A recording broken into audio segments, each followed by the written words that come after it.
Oi, tudo bem? Sou Leandro Maia, palestrante, graduado em Ciências Sociais. Seja bem-vindo ao meu canal e logo após a vinheta eu vou falar sobre o tema do vídeo.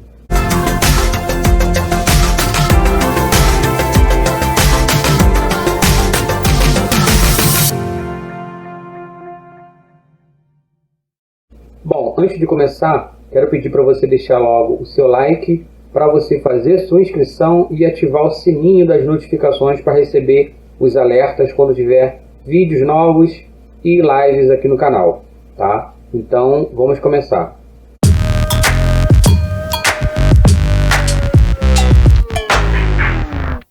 Aqui é um texto, falo sobre vários assuntos, eu vou acabo interligando vários temas que vem à minha mente e geralmente, como são textos espontâneos,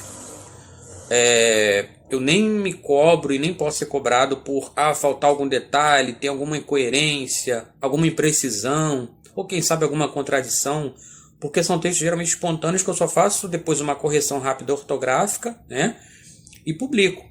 Bem diferente de um trabalho acadêmico, de um artigo, que é algo que você vai revisar, vai complementar, ou de uma pesquisa, que precisa ter detalhes, embasamento teórico, às vezes você usa referências e tudo mais. Nesse caso, não. São textos a partir de ideias e de pensamentos que eu vou escrevendo de maneira bem espontânea. E às vezes até o título é apenas um título que a gente coloca, porque de repente tem alguma coisa a ver com o assunto, mas até mesmo o título às vezes não precisa ter necessariamente uma necessidade de que aquele texto encerre ou seja conclusivo sobre o texto, sobre o título que foi colocado. Nesse caso aqui, vamos lá. Pensando sociologicamente. Política, religião e o comportamento humano. O comportamento humano e os fenômenos sociais não são simples de serem compreendidos e explicados. Independentemente de escolaridade, formação, classe social e poder aquisitivo, existem vários fatores que fazem a diferença entre as pessoas. Nem todos são ameaças à sociedade, mas tem aqueles que são, simplesmente porque fazem o mal, seja por conveniência ou escolha de vida. Existem fatores aleatórios e individuais, no caso das psicopatias. Há o fator da formação do indivíduo, desde sua infância até a transição da adolescência para a fase adulta. E isso depende muito do ambiente familiar.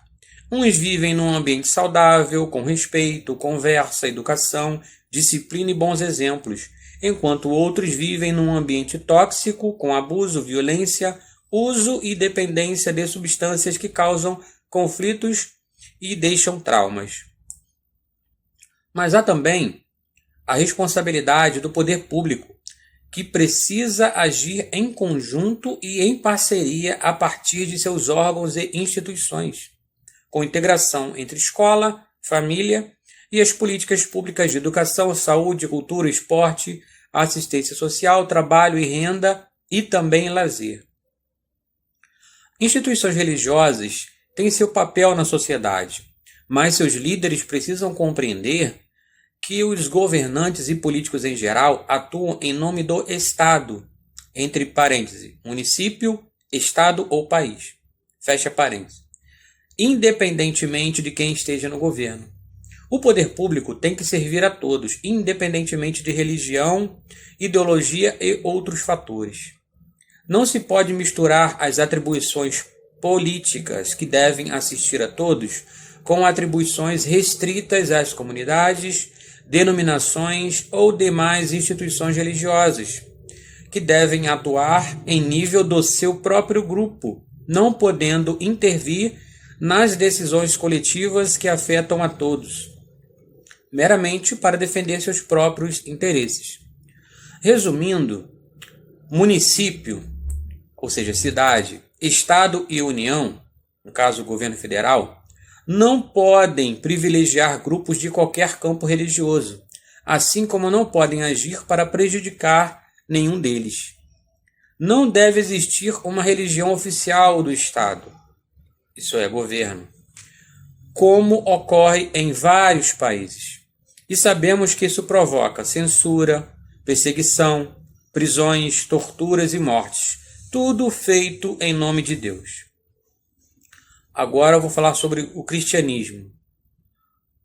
Um grande fundamento para a compreensão da mensagem do Evangelho, que segundo a própria Bíblia é loucura para os que não creem, é o seguinte: para compreender a mensagem da cruz, primeiramente é preciso crer. Só que muitas pessoas buscam primeiramente compreender o sentido da mensagem, e isto inclui a existência do Antigo Testamento, para que então possam crer. Mas assim nunca vão compreender, pois precisam estar com o coração aberto, livre de preconceitos e de convicções enraizadas. É necessário ter humildade para reconhecer a fraqueza humana e admitir que cometeu erros. No caso, pode ser entendido também como pecados. E que além de ter ofendido ou prejudicado a outras pessoas, ainda que sem a intenção, também é preciso admitir que tenha ofendido ou entristecido ao próprio Deus. Além disso, é preciso viver um verdadeiro arrependimento, o que não significa pensar que nunca mais vai errar, pois somos humanos.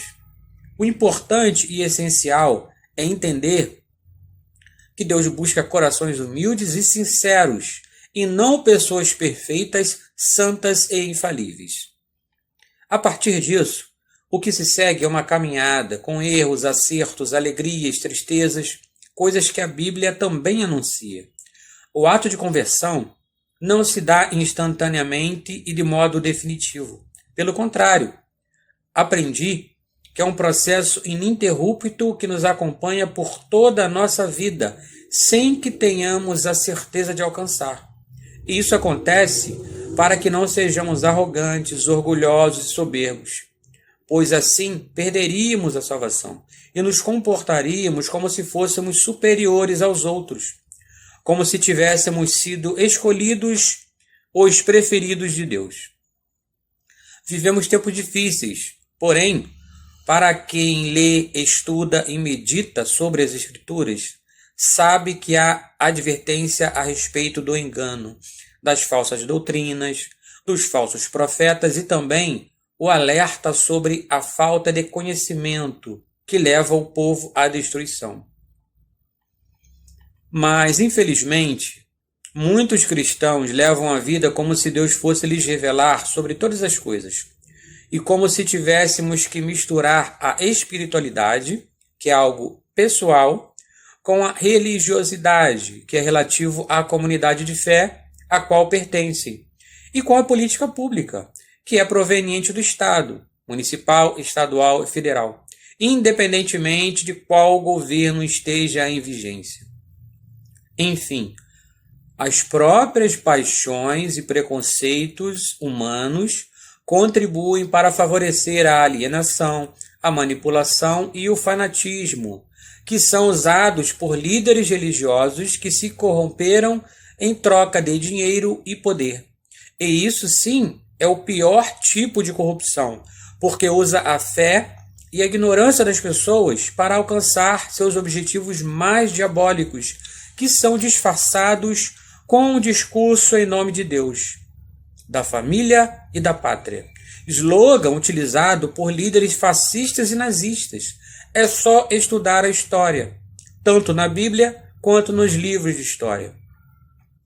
Deus não vai te revelar sobre o que cabe você buscar, como formação acadêmica e profissional ou educação política.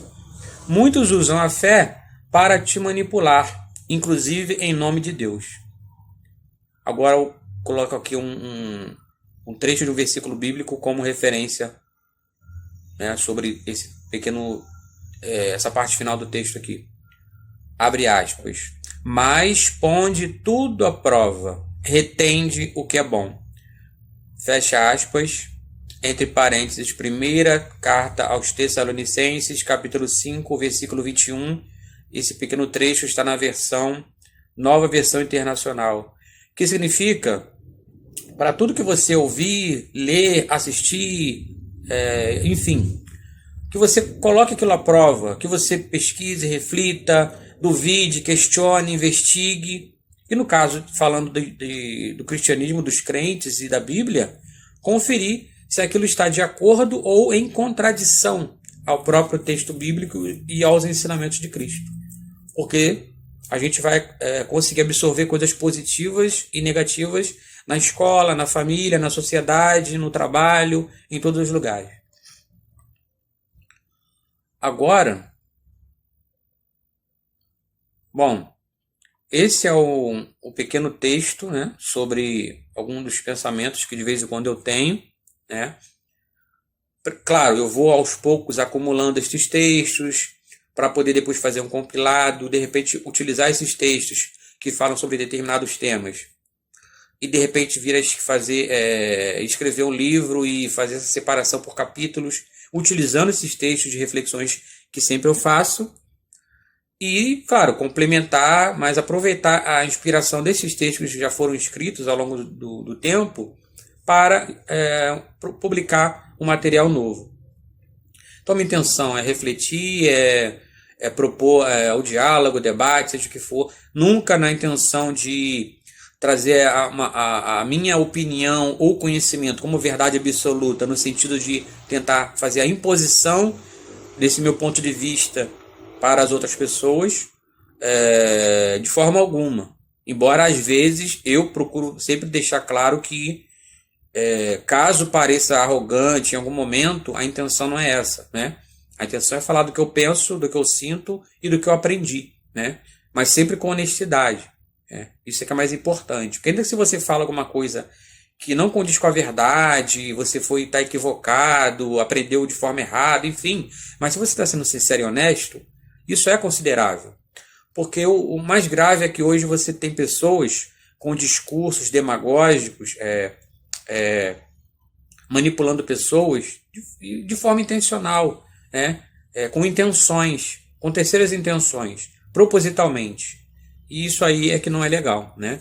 Mentindo descaradamente, né? Para enganar pessoas e obter ali o seu resultado. Então é isso, esse texto é só para trazer essa reflexão sobre alguns comportamentos sociais. Vou finalizando por aqui. Se você esqueceu, deixa aí o seu like, deixa um comentário sobre o vídeo também, com a sua opinião, sugestão, crítica. Se inscreve no canal e ativa o sininho das notificações. Compartilha o vídeo, porque isso me ajuda bastante para que esse conteúdo chegue a mais pessoas, para que possam me dar o retorno e eu possa trocar, né, ideias e conversar e cada vez também procurar ir aprendendo, né? Com os comentários eu aprendo bastante, sou motivado e às vezes eu faço revisão daquilo que eu escrevi, daquilo que eu fiz algum vídeo, posso ter falado alguma coisa equivocadamente, enfim. Então isso é que é importante, né? Sempre estou disposto a rever conceitos, pensamentos. Ao longo dos anos eu já mudei de ideia várias vezes, já aprendi coisas, já revi conceitos, já mudei de pensamento, de comportamento, tá? Isso faz parte da vida, do crescimento e da evolução humana, tá? Então é isso, te agradeço mais uma vez por sua audiência e até o próximo vídeo.